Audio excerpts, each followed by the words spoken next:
YouTube channel explore with Abdul moist.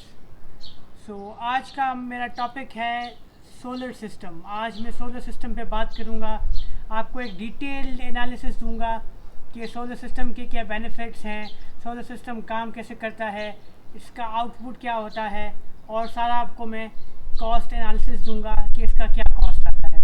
लेकिन सबसे पहले मैं आपको रिक्वेस्ट करूंगा कि आप मेरे यूट्यूब चैनल को सब्सक्राइब करें। डिस्क्रिप्शन बॉक्स में दिए हुए लिंक पे जाके मेरे इंस्टाग्राम अकाउंट को जाके फॉलो करें। ये सारा जो है सोलर सिस्टम में मेरा, सबसे पहले मैं आपको सोलर की प्लेट सिखाऊंगा, उसके बाद नीचे जाके मैं आपको सोलर सिस्टम दिखाऊंगा, उसके बाद मैं आपको सारा एनालिसिस दूंगा और मैं आपको डिस्क्रिप्शन दूंगा कि इसका कॉस्ट एनालिसिस क्या है, इसके बेनिफिट्स क्या है। ठीक है, तो ये हमारा 9 प्लेट्स का जो है 4.2 kV का सोलर सिस्टम है। प्लेट्स लगाई हैं और ये 540 वॉट्स की जो है प्लेट्स हैं।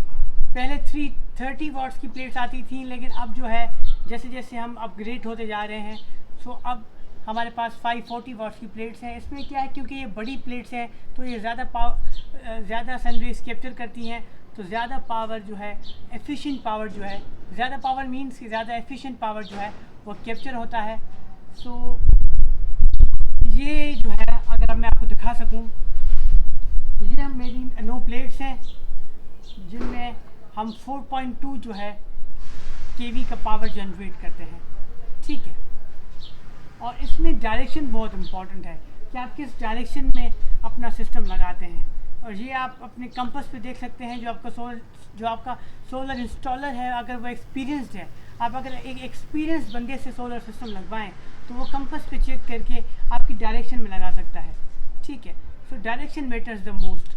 आप अगर सोलर लगवा लें, आप कहें कि आपका आउटपुट सही नहीं आ रहा, आप कहेंगे सोलर सिस्टम बेकार है, ये बात नहीं होती। अगर आपने सही डायरेक्शन में नहीं लगवाया तो आपका पावर सही जनरेट नहीं होगा। धूप आ जाएगी लेकिन सोलर पे नहीं आएगी, शाम को जल्दी धूप चली जाएगी सोलर से। सबसे ज़्यादा जो इसमें मैटर करता है वो डायरेक्शन मैटर करती है। ठीक है, आपने सही तरह से इंस्टॉल किया हो, जो अर्थ की वायर है, बाकी जो वायर्स हैं वो भी सही तरह से इंस्टॉल्ड हो। ठीक है, उसके अलावा आप अच्छा सा फ्रेम लगवाएं, और फ्रेम की डिस्क्रिप्शन जो है वो मैं आपको आगे दिखाता हूँ। गाइस, अब हम बात करते हैं इस फ्रेम की। ये जो फ्रेम है ये हमें पड़ा था 70,000 का। ये हमें 70,000 का इसलिए पड़ा था क्योंकि हमने जो लोहे का गेज है वो अच्छा इस्तेमाल करवाया था। ये आगे 16 गेज का हमने इस्तेमाल करवाया था। आप लो क्वालिटी में भी जा सकते हैं, लेकिन उसमें यह है कि फिर जो है उसकी लाइफ कम हो जाती है, क्योंकि इन प्लेट्स की जो लाइफ है वो 25 इयर्स है। तो जितनी प्लेट्स की लाइफ है उतनी ही जो है इस फ्रेम की लाइफ भी होनी चाहिए। तो अगर आप लो क्वालिटी में जाते हैं तो उस फ्रेम की लाइफ 10 to 12 इयर्स होती है। फिर 10 to 12 इयर्स के बाद आपको फिर से जो है मे बी फ्रेम चेंज करवाना पड़े, फिर आपको प्लेट्स खुलवानी पड़े। तो इससे अच्छा है कि आप इतना अच्छा फ्रेम बनवाएं ताकि जितनी प्लेट्स की लाइफ है उतना ही जो है फ्रेम की लाइफ भी हो। अभी से अगर आप पैसे खर्च कर लेंगे तो कोई इशू नहीं है, क्योंकि अभी आपका टाइम भी बच जाएगा, अभी आपको सस्ते में जो है काम भी आपका हो जाएगा। पैसे ज़रूर डबल खर्च होंगे। जो कम क्वालिटी वाला होगा हमें 70 से वो मे बी हाफ़ प्राइस में 35 to 40,000 में मिल जाता, लेकिन बाद में जब हम पूरा फ्रेम चेंज करवाएंगे तो हमें फिर पूरे पैसे देने पड़ेंगे, double the cost, whole the price, पूरे पैसे देने पड़ेंगे। फिर मेहनत अलग, पूरी प्लेट्स खुलवाएं, मजदूरी दें, वो अलग बातें, फिर वो हैसल भी हो जाता है, मेहनत बढ़ जाती है। तो इससे अच्छा है बंदा सोच समझ के काम करे और अच्छा सा फ्रेम लगवा ले। पैसे ज़रूर खर्च होते हैं, इसीलिए लोग मुझे कहते हैं कि मैं जो है महंगी चीज़ों पे जाता हूँ या महंगे फैसले करता हूँ, लेकिन बात यह है कि फ़ैसला बंदा एक बार करे और अच्छा करे, अच्छे फैसले हों। ठीक है, उसके अलावा अगर हम प्लेट्स पे आ जाएं तो प्लेट्स का आपको मैंने पहले ही बताया कि जिनको की प्लेट्स हमने लगवाई 540 वाली। अब इन प्लेट्स की जो प्राइस है मैं आपको आगे बताऊंगा कितनी है जब हम कॉस्ट एनालिसिस करेंगे। ठीक है, उसके अलावा जो फिटिंग की बात है, अगर आप फिटिंग में जाएं तो फिटिंग आप अच्छी वाली करवाएं। ठीक है, ये जो हमने फिटिंग करवाई है हमने गैल्वेनाइज्ड क्लैम्प से करवाई है। गैल्वेनाइज्ड क्लैम्प का मतलब यह है कि ये गैल्वेनाइज्ड होते हैं। ये जो आपकी ईंटों की भट्टियाँ होती हैं ना, उस तरह के भट्टे होते हैं, उनमें ये बाकायदा गैल्वेनाइज्ड होते हैं और इनके ये लाइफ लॉन्ग होते हैं, मतलब ये डैमेज नहीं होते, ये टूटते नहीं हैं, ये मजबूत होते हैं, तो ये गैल्वेनाइज्ड होते हैं। आप गैल्वेनाइज क्लैंप से जो है इनकी अच्छी सी फिटिंग करवाएं, बजाय इसके कि आप स्क्रू से, नट से, बोल्ट से या किसी और चीज़ से करवाएं। फिटिंग तो उनसे भी हो जाएगी, चल तो वो भी लेंगे, लेकिन ये है कि ये चीज़ ड्यूरेबल है। गैल्वेनाइज जो क्लैंप है ये चीज़ ड्यूरेबल है। और आप देखें ना, ये जो पाइप्स हैं ये भी 3 इंच के पाइप हैं, फिर ये 16 गेज के हैं, उसके अलावा ये भी 3 इंच के हैं। जो उसका ऊपर का जो पिलर है या जो जिसे हम बीम भी कहते हैं वो भी 3 इंच का है, तो काफ़ी अच्छा और मजबूत फ्रेम है। उसके अलावा जो वायरिंग है वो भी अच्छी की गई है। तो यानी आप अच्छी चीज़ लगवाएं सोलर में, ताकि आपको आउटपुट भी अच्छा मिले और ड्यूरेबिलिटी भी इसकी बढ़े, मतलब फिर आपको आउटपुट भी अच्छा मिलेगा। आप काम अच्छा नहीं करवाएंगे फिर आप कहेंगे सोलर अच्छा नहीं है, सिस्टम नहीं लगवाना चाहिए। आप खुद से अच्छा काम करवाएं, मुतमईन होकर काम करवाएं, फिर आप आउटपुट भी अच्छा मिलेगा और आपकी जो चीज़ है वो भी सेफ़ रहेगी। आप अच्छा फ्रेम नहीं लगवाएंगे, क्या पता तूफ़ान में, बारिशों में ये डैमेज हो जाए, कोई प्लेट उड़ जाए, ठीक है, ये भी मसाइल हो जाते हैं। तो हम नेक्स्ट पार्ट में मैं आपको फिर जो है सिस्टम दिखाऊंगा सारा जो नीचे लगा हुआ है। उसके आगे जो पार्ट होगा उसमें मैं आपको सारे इसके बेनिफिट्स और हमने ये सोलर क्यों परचेज़ किया, हमारा इरादा क्या था सोलर पे जाने का, हम वापडा पे क्यों नहीं गए, इतना ख़र्चा क्यों किया, और सारा कॉस्ट बताऊंगा कि क्या कॉस्ट आ सकता है सोलर लगवाने में, ठीक है। सो गाइस, इस नेक्स्ट पार्ट में मैं आपको दिखाऊंगा सोलर का सिस्टम जो यहाँ मौजूद है। इसमें पहले है फ्रोनस का इन्वर्टर, उसके बाद ये सर्किट बॉक्स लगा हुआ है और ये है फियोनिक्स की 2 ट्यूबलर बैटरीज। अब पहले मैं आपको दिखाता हूँ फ्रोनस का इन्वर्टर। ये है फ्रोनस का इन्वर्टर 4.2 kV का। इसमें ये इसका जो है डिस्प्ले है, इसमें यहाँ पे ये दिखाता है इसका इनपुट, उसके अलावा इसमें ये आउटपुट दिखाता है कि कितना आउटपुट जो है घर में जा रहा है, बैटरी की चार्जिंग दिखाता है। इसके अलावा एक इसमें बॉक्स है जिसमें कोई भी एरर अगर आ जाए तो वो शो करता है। एरर इसमें ये आते हैं कि कभी कभी अगर सफाई ना की जाए तो उसका वो इसमें एरर आता है कि आप सफाई करें, ठीक है। उसमें ये नंबर्स आते हैं 04, 02, ठीक है, ये नंबर्स आते हैं और इसकी सारी डिटेल्स इसके बुकलेट में मौजूद है।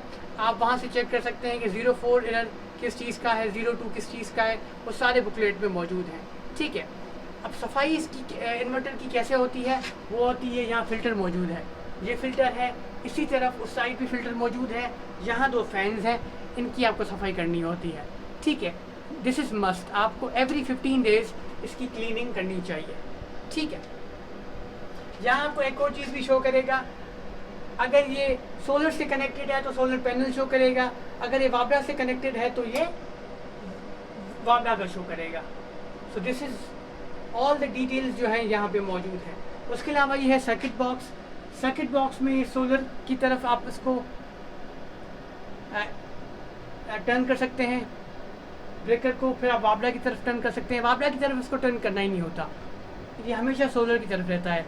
वापडा की तरफ कब जाता है, जब आपकी बैटरीज ड्रेन हो जाए, खुदा न खास्ता कभी लाइट आती ही नहीं है आपके पास, ठीक है, और आपका लोड ज़्यादा हो गया है, तो आप इसको वापडा की तरफ करके इस ब्रेकर को वापडा वाले को नीचे करके फिर आप जनरेटर चला सकते हैं, ठीक है। ये हम क्यों करते हैं, ये हम इसलिए करते हैं क्योंकि फिर वापडा का करंट जो है इन्वर्टर में ना जाए। ये हम नीचे कर देते हैं, ये हम वापडा की तरफ कर देते हैं, फिर हम जनरेटर स्टार्ट करते हैं ताकि जो जनरेटर का करंट है वो उस इन्वर्टर में ना जाए और इन्वर्टर को डैमेज ना करे, ठीक है, वो इसलिए होता है। उसके अलावा जब कोई प्रॉब्लम आती है इन्वर्टर में, कभी इन्वर्टर शटडाउन हो जाता है, सफाई नहीं की होती है आपने, या कभी कोई एरर भी आ जाता है खुदा ना खास्ता, तो हम क्या करते हैं, इन्वर्टर को यहाँ से बंद करते हैं, ये सारे पैनल्स नीचे करते हैं और फिर हम क्या करते हैं, दोबारा इसको स्टार्ट करके ये सारे पैनल्स जो ब्रेकर्स हैं हम ऊपर कर देते हैं, फिर ये रीस्टार्ट होकर रिफ्रेश हो जाता है, ठीक है। इसके अलावा ये ट्यूबलर बैटरीज हैं 2 इसकी, ठीक है। ट्यूबलर बैटरीज जो हैं ये ख़ास इसी के लिए हैं, ये बेस्ट हैं सोलर के लिए, ठीक है। इसमें आप जो है यूपीएस की बैटरीज भी लगा सकते हैं जो यूपीएस में आती हैं, लेकिन वो बैटरीज गर्म होंगी, उसका पानी उबलेगा और वो उसमें फिट भी नहीं होंगी अच्छी तरह से, मतलब यूज़फुल नहीं है। ट्यूबलर बैटरीज खास इसके लिए बनी है, तो बेहतर यही है कि आप ट्यूबलर बैटरीज लगाएं। ठीक है, बैटरी की कॉस्ट जो है वो जब हमने लगवाया था सोलर वो 37,000 थी, अब ये बढ़ के जो है आई गेस 33,000 या 37,000 थी तब जो है जब हमने लगवाया था 8-10 महीने पहले। अब ये शायद कॉस्ट बढ़ गई है, I don't remember the cost now, so you can check. अगर आप जब सोलर लगवाएं तो you can check, because I don't exactly remember the cost of batteries.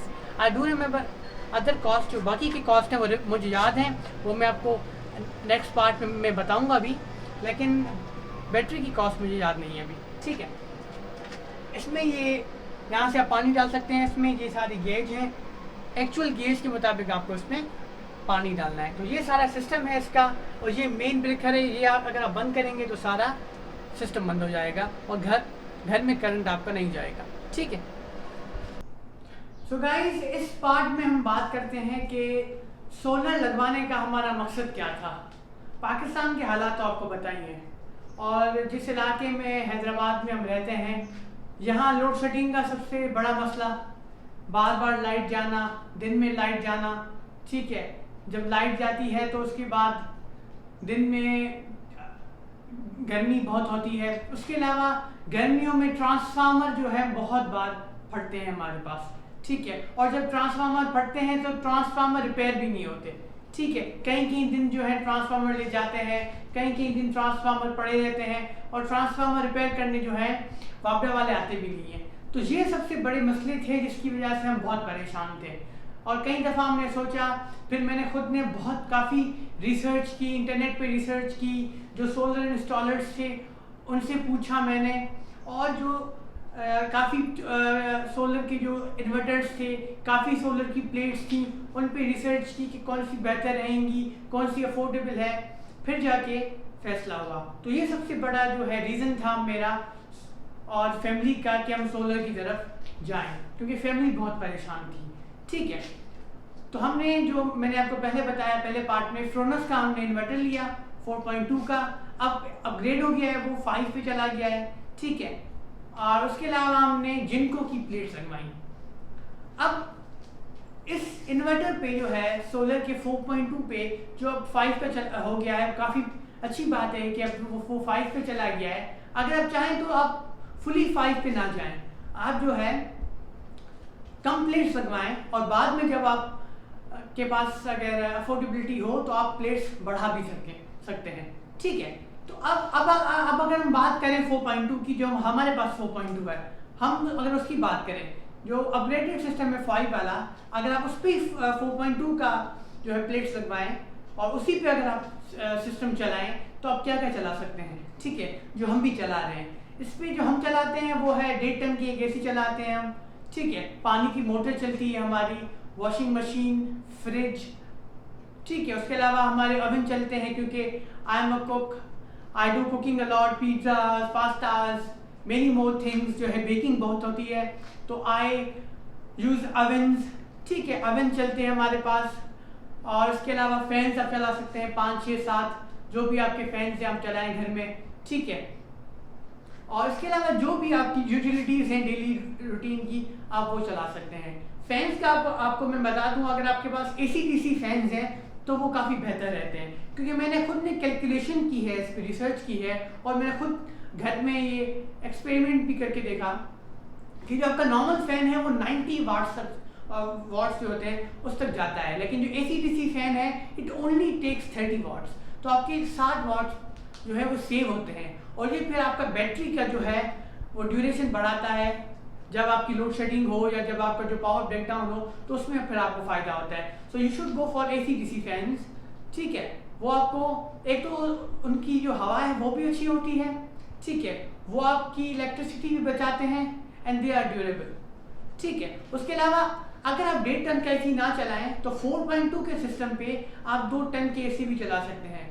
सो अगर आप स्किप करके 1.5 टन के AC को 2 टन के AC भी चला सकते हैं, लेकिन 1.5 टन के AC नहीं चलेंगे। 1-1 टन के AC चल जाएंगे, लेकिन 2-1.5 टन के AC नहीं चलेंगे, जो हमारा पर्सनल एक्सपीरियंस है, क्योंकि 4.2 के जो है सिस्टम पे आप 3300 वाट का जो है, यानी 3.2 मैक्सिमम या 3.3 तक आप जा सकते हैं, क्योंकि बाकी फिर जो करंट बचेगा वो फिर बैटरी के बैकअप के लिए जाएगा, बैटरी को चार्ज भी करेगा। क्योंकि आपने अगर सारा जो करंट घर को दे दिया, सारा यूज़ कर लिया, फिर बैटरी चार्ज नहीं होगी और फिर आपको बैकअप नहीं मिलेगा। ठीक है। और पर्सनल एक्सपीरियंस के अकॉर्डिंग सुबह 6 बजे से जैसे ही या 6:30 बजे से सूरज निकलता है, करंट बनना स्टार्ट हो जाता है, आपके फैंस वगैरह को करंट मिल जाएगा। ठीक है। एसी आप जो है 7:30 बजे गर्मियों में स्टार्ट कर सकते हैं, 4:30-5 बजे तक मैक्सिमम आप एसी चलाएं, फिर आप एसी बंद कर दें ताकि जो है फिर बैटरी भी चार्ज हो। अगर आप 5:30 बजे तक एसी चलाएंगे जो है, फिर आपकी बैटरीज में से वो करंट लेगा, फिर आपका बैटरी बैकअप अच्छा नहीं मिलेगा, फिर आप कंप्लेन करेंगे कि हमारी बैटरी बैकअप क्यों नहीं दे रही, सोलर हमारा खराब है। ठीक है। तो ये आप ना करें। ठीक है। बेस्ट थिंग क्या है कि आप 7:30 बजे सुबह या 7:45 बजे गर्मियों में एसी चलाएं और 5 बजे तक या 4:30 बजे 4:45 बजे एसी आप बंद कर दें ताकि फिर करंट बैटरी में से ना उठाए। ठीक है। क्योंकि जब मैक्सिमम करंट उसको नहीं मिलेगा सोलर में से, पैनल में से, फिर वो करंट उठाएगा बैटरी में से। जब वो बैटरी में से उठाएगा तो फिर बैटरी ड्रेन होगी, फिर बैटरी भी चार्ज नहीं होगी क्योंकि फिर शाम हो जाएगी। फिर क्या होगा, फिर आप कंप्लेन करेंगे कि सोलर में प्रॉब्लम है, बैटरी में प्रॉब्लम है, सोलर सही नहीं है, फिर आप दूसरों को एडवाइस करेंगे कि सोलर ना लो, फिर आप ये कंप्लेंट्स करेंगे। सो आप प्रॉपर्ली इसको यूज़ करें, रिसर्च करें कि हाउ टू यूज़ सोलर। से सोलर से लगवाना काफ़ी नहीं है, सोलर को यूज़ करना भी आना चाहिए। ठीक है। तो अब हम बात करते हैं कि बेनिफिट्स क्या मिले हैं हमें सोलर में से, जो हमने खुद एक्सपीरियंस किए हैं। ठीक है।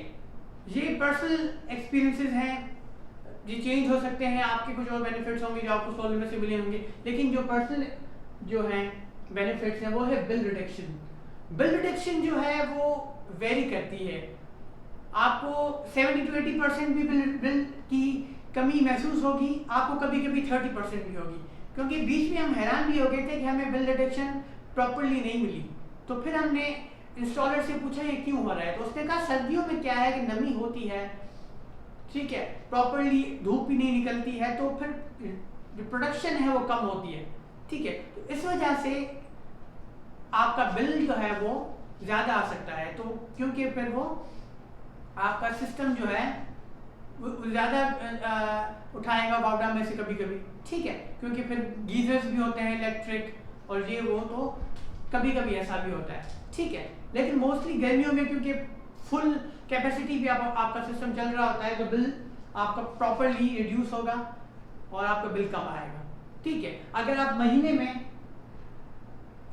10,000-12,000 भी सेव कर रहे हैं, क्योंकि आपकी एसी सारा दिन चलती है सोलर पे, तो आप 2 से 2.5 साल में भी आप इसका जो है पे बैक निकाल लेंगे और आपके सारे पैसे वापस आ जाएंगे, मतलब सेव करके इन अ सेंस। ठीक है। नो फ्लक्चुएशन इन वोल्टेज, आपका वोल्टेज फ्लक्चुएट नहीं होता सोलर पे, सोलर आपको पूरा पावर देता है, तो आपके जो सारे अप्लायंसेस हैं वो सेव हैं। और रात को भी जब वापडा पे आपका सिस्टम चल रहा होता है तब भी आपके अप्लायंसेस सेव हैं। ठीक है। क्योंकि वो जो इन्वर्टर लगा हुआ होता है, वो जो भी वोल्टेज आ रहे हैं आपके वापडा से, उनको प्रॉपर समझे, उसमें जो एक कैपेसिटी है कि वो सारे वोल्टेज प्रॉपर करके आपको घर पे देता है, सारे अप्लायंसेस को। तो कोई ज़रूरत नहीं है कि आपको स्टेबलाइजर लगाएं फ्रिज में, एसी में। ठीक है। सारे वोल्टेज आपको प्रॉपर्ली मिलते हैं। पहले हमारे फ्रिज में स्टेबलाइजर लगा हुआ था क्योंकि वोल्टेज फ्लक्चुएट होते थे एंड ऑल, हमने सारे स्टेबलाइजर वगैरह निकाल दिए क्योंकि कोई फ्लक्चुएशन वोल्टेज की बाद में नहीं हुई ड्यू टू द इन्वर्टर। तो आपके सारे अप्लायंसेस सेव हो जाते हैं, दे आर ऑल सेफ। दिन में सोलर की वजह से कोई फ्लक्चुएशन नहीं, रात को इन्वर्टर की वजह से। ठीक है। उसके अलावा लॉन्ग बैकअप तो आपको यूपीएस भी देता है, बैकअप तो आपको जनरेटर भी देता है। ठीक है। लेकिन यूपीएस में लॉन्ग बैकअप नहीं है, 3-4 घंटे वो चलेगा, बंद हो जाएगा। ठीक है। बारिशों में कोई भरोसा नहीं होता लाइट का। जनरेटर हमारे पास भी था, हम बहुत परेशान थे जनरेटर से, बिकॉज उसकी बार मेंटेनेंस, कभी उसका कोई मसला, कभी उसका कोई मसला, कभी उसका स्टार्ट नहीं होना। ठीक है। तो इंजन में प्रॉब्लम्स आना, ये वो, उसका लॉन्ग बैकअप है। इसका मैक्सिमम जो बैकअप हमने निकाला है, जो मैंने नोट किया है, वो 12 आवर्स था ड्यूरिंग द पावर ब्रेकडाउन। ठीक है। 12 घंटे काफ़ी होता है। ठीक है। उसके अलावा supply of electricity without disruption, कोई डिस्ट्रप्शन नहीं आती, महसूस ही नहीं होता कि कब लाइट गई कब लाइट आई। दिन में तो सोलर भी होता है, रात को भी जब लाइट कन्वर्ट हो जाती है खुद ही कन्वर्ट हो जाती है, कभी आपको जाके कन्वर्ट नहीं करना, सुबह आपको कन्वर्ट नहीं करना, रात को आपको कन्वर्ट नहीं करना, रवाडा पे ऑटोमेटिक सिस्टम है सारा, तो आपको पता ही नहीं चलता कब लाइट आई कब लाइट गई, कब कन्वर्ट हुई कब कन्वर्ट नहीं हुई। It's all on the inverter is automated, ठीक है। सो मतलब आपका काम भी, अगर आप you are working from home, your office is in home, online classes हैं आपकी, मेरी मीटिंग्स हुआ करती थी जो है, और अभी भी मेरी मीटिंग्स होती हैं, कभी कभी कोई क्लास होती है ऑनलाइन, तो आई एम नेवर वरीड, ठीक है, कोई परेशानी नहीं होती मेरा वाईफाई बंद हो जाएगा, मेरी क्लास बंद हो जाएगी, I am never worried, because system कभी बंद नहीं होता अल्हम्दुलिल्लाह जो है। So because power is continuous, power चलता रहता है, नो डिस्ट्रप्शन इन पावर। और अच्छी बात यह है कि वाईफाई कभी बंद नहीं होता, फिर लोड शेडिंग में आपका वाईफाई बंद हो जाता है, जनरेटर में आपका वाईफाई बंद हो जाता है, यूपीएस बंद हो गया तो वाईफाई बंद हो गया, लेकिन due to this system WiFi never stops, okay. And you can use every essential appliance, you can use toaster, ठीक है, यू कैन यूज योर पानी की मोटर, आप every appliance you can use, but you have to use carefully. आपको पानी की motor use करनी है, आपको एसी बंद करनी पड़ेगी, टोस्टर यूज करना है तो आप फ्रिज बंद कर दो, ठीक, ऐसे नहीं आप सारे अप्लायंस एक टाइम यूज कर लो, so you have to be very careful, ठीक है। ये बारिशों में भी चलता है।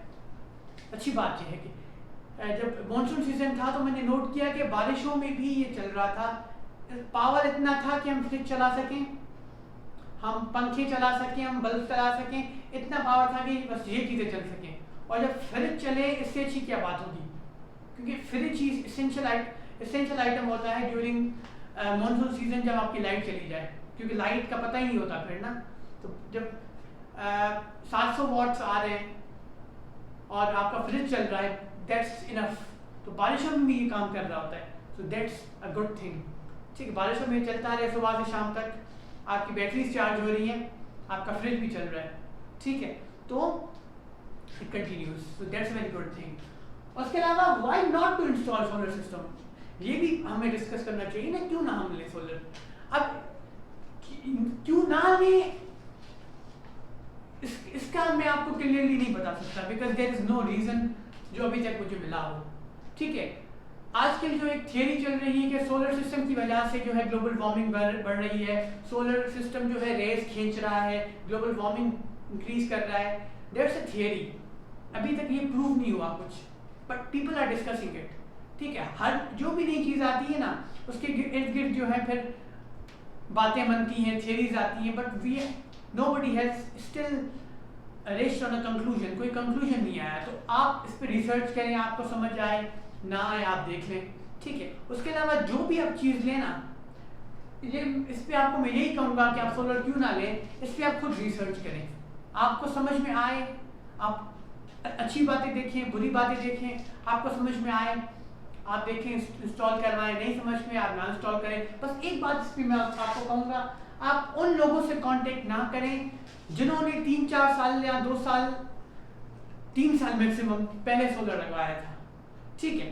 बिकॉज उनका सिस्टम पुराना होगा, अब सिस्टम्स अपग्रेड हो गए, तो उनके एक्सपीरियंसेस में भी इतने अच्छे ना हो, क्योंकि अब सोलर काफ़ी अपग्रेड हो गए, अब मोनोपर्क सिस्टम आ गए, मोनोकट सिस्टम आ गए, जो प्लेट्स आ गई हैं, अब सोलर काफ़ी इंप्रूव हो गए, ठीक है। तो आप उन पे रिलाई ना करें, अब आप आज के दौर के हिसाब से चेक करें, ठीक है। अब काफ़ी न्यू प्लेट्स आ गई हैं, काफ़ी अच्छी प्लेट्स आ गई हैं, तो जिन्होंने अब रिसेंट टाइम में, जैसे हमने लगवाया था 8-10 महीने पहले, आज के दौर के हिसाब से आप रिसर्च करें और फिर डिसाइड करें, ठीक है। और आप उन्हीं लोगों से कांटेक्ट करें जो एक्सपर्ट भी हो, इंस्टॉलर। आप ऐसे नहीं हो कि आप किसी भी ऐसे इंस्टॉलर को पकड़ के लगवा लें सोलर और फिर आप पछताते रहें, आप कहें कि यार सोलर लगवाना गलत था, ऐसा ना करें। आप किसी अच्छी कंपनी को रब्ता करें, किसी अच्छे इंस्टॉलर को रब्ता करें। हमने जिनसे लगवाया था उनकी वेल रेप्यूटेड कंपनी है, वो इंडस्ट्रीज में लगाते हैं, इंस्टॉल करते हैं, हर जगह इंस्टॉल करते हैं, तो हमने रिसर्च करके किसी अच्छे बंदे से लगवाया था। आप भी ऐसा ही करें। उसके बाद क्या है, वर्थ इन्वेस्टमेंट है, इसमें इन्वेस्ट करना चाहिए, बिल्कुल इन्वेस्ट करना चाहिए, because it is paying you back. पे बैक कैसे करता है, अगर आप 10-12 हज़ार भी महीने में बचाएं तो 2 से 2.5 साल में आपके पैसे निकल आएंगे, ठीक है। उसके अलावा रिलैक्स लाइफ है आपकी, बिकॉज आपको टेंशन नहीं है कोई भी कि जनरेटर स्टार्ट करना पड़ेगा, यूपीएस की बैटरी खत्म हो गई, आपका काम डिस्टर्ब हो गया, ठीक है। आप गर्मी में बैठे हो, आपके बच्चे परेशान है, आपकी फैमिली परेशान है, ये भी फैक्टर्स होते हैं, ठीक है। सिर्फ ये बात नहीं कि पैसे आपके निकल रहे हैं नहीं निकल रहे हैं, आपकी लाइफ भी रिलैक्स्ड है, आपको ये भी देखना है, ठीक है। ये वीडियो लंबी हो जाएगी लेकिन I am giving you a whole scenario. उसके बाद अब कॉस्ट एनालिसिस पे आते हैं, ठीक है। जिस कंपनी की प्लेट्स हमने लगवाई थी आपको मैं उसकी बताता हूँ। 540 वॉट्स की प्लेट्स जो आजकल आ रही है, दीज आर द जो सबसे बड़ी प्लेट्स है, ये अब हो गई हैं 40,000 रुपीज़ की, ठीक है। तो अगर आप इसको 9 से मल्टीप्लाई कर लें, जितना अमाउंट होता है उतना अमाउंट आ जाएगा आपका, ठीक है। हमने 9 प्लेट्स लगवाई है ना, तो 9 के हिसाब से आपको बता रहा हूँ मैं, ठीक है। उसके अलावा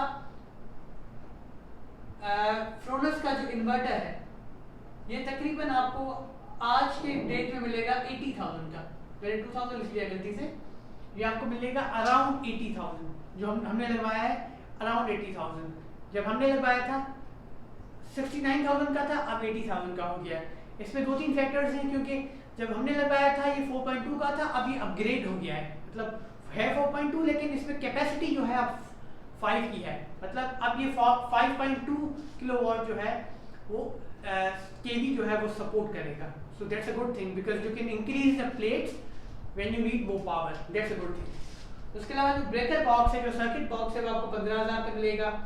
जो वायर्स हैं जो सारी ऊपर से आएंगी वो 12,000 की आएंगी। इंस्टॉलेशन चार्जेस जो होती हैं इसकी 15,000 की होती हैं। जो फ्रेम है इसका 70,000 का है।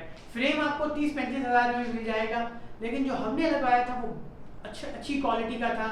जो उसका गेज होता है जो लोहे का, वो अच्छे गेज का लगवाया था। उसके पाइप्स भी अच्छे लगवाए थे हमने, फ्रेम भी अच्छा बनवाया था, क्योंकि हमारा घर कॉर्नर पे है, हवाएं बहुत तेज चलती हैं, ठीक है, ताकि ये मूव ना करे और इसकी लाइफ भी लॉन्ग हो, क्योंकि प्लेट्स की लाइफ भी बहुत है, 25 से 26 साल होती है।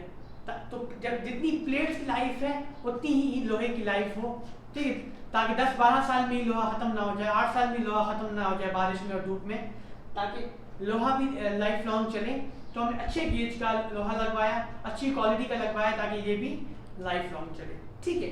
ये था सारा इसका एनालिसिस।